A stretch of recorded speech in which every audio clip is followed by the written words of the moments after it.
morning. Welcome to another episode of the Electric Bison, focusing again on nuclear warfare.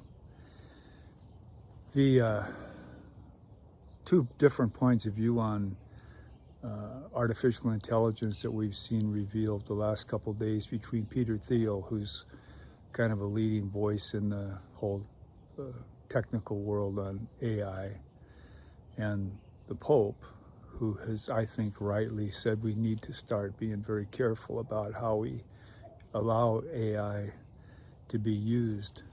It's been a very important exchange. I don't agree with Peter Thiel that somebody who opposed to AI is somehow evil. I don't agree with that at all. But I do think Peter Thiel has got a lot of important things to say.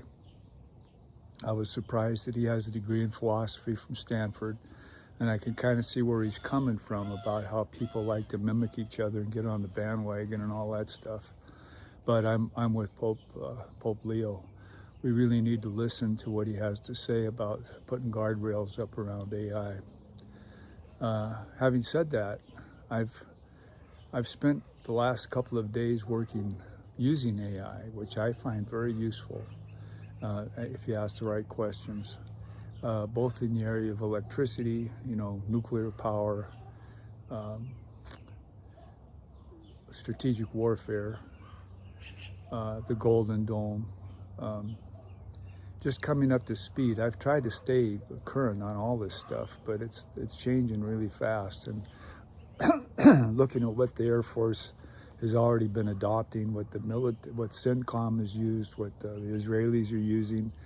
The smart system that Peter Thiel has is being used by the Israelis, the Maven smart system, and it's also being used by CENTCOM. And the changes, the differences in casualty, collateral damage to civilians between the two is just amazing. CENTCOM, even though it blew up that school with 170 girls in it, has been pretty good about how it's used Maven smart systems for its targeting. Huge contrast with the Israelis. They just don't give a damn. I mean, they need to be called to task on what they're doing. That right there, there's no question about that.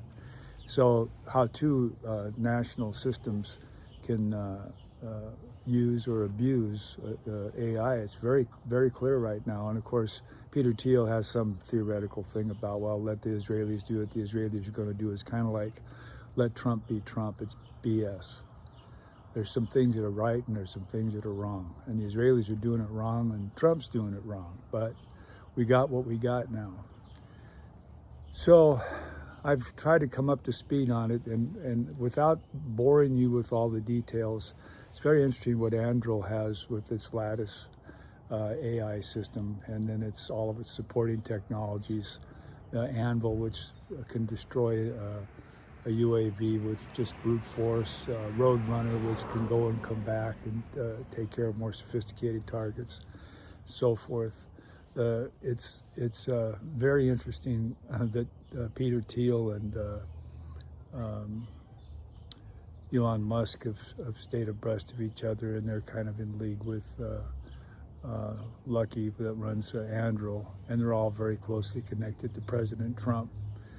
So what we have now for the time being is a very powerful alignment of interests, and it may not be bad. That may not be bad. I think that as we watch how fast technology is changing warfare in the Middle East with Iran and up in the Ukraine, we need to start moving faster. And so what I did this morning, I took advantage of the fact that the New York Times occasionally publishes what I have to say as Earth Warrior 7 out of Helena, Montana.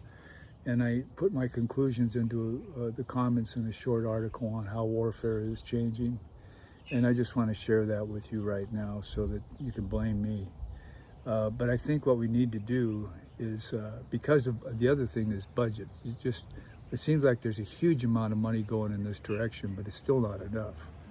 And so to work within the limited budget that's out there for the Golden Dome, the various aspects of that, for the Sentinel modernization program to do with Minuteman III ground-launched ballistic missiles.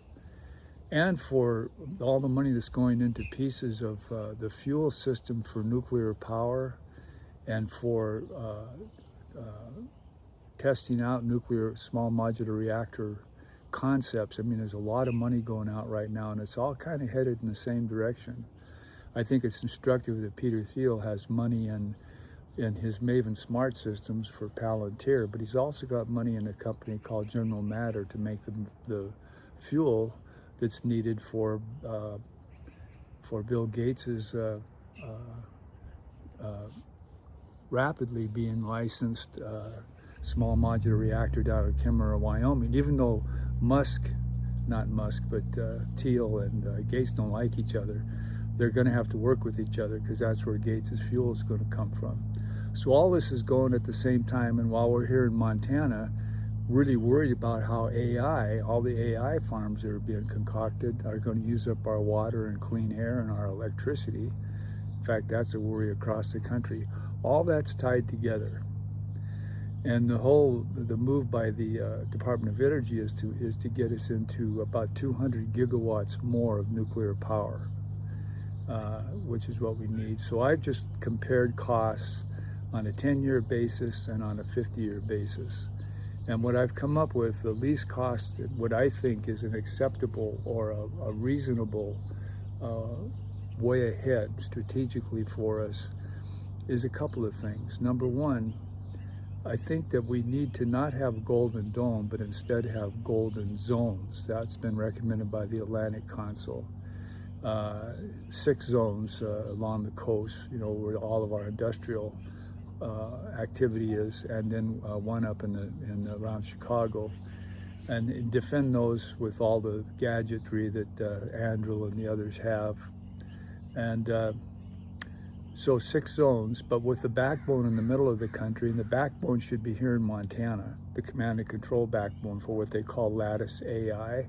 That's Andrew's AI system for following all the stuff that'll be coming in, trying to come in, UAVs, high-speed missiles, all that kind of stuff.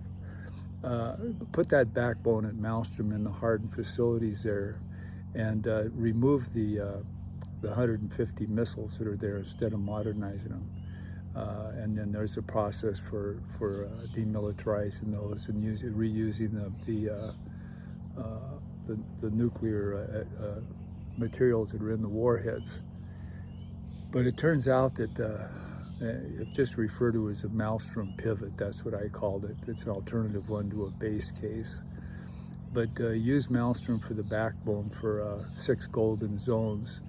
And then free up the huge amount of land. It's the largest land user as far as the missile bases go, for an energy hub, preferably wind energy, because it uses so little water, which is a precious thing and will get more scarce here in Montana.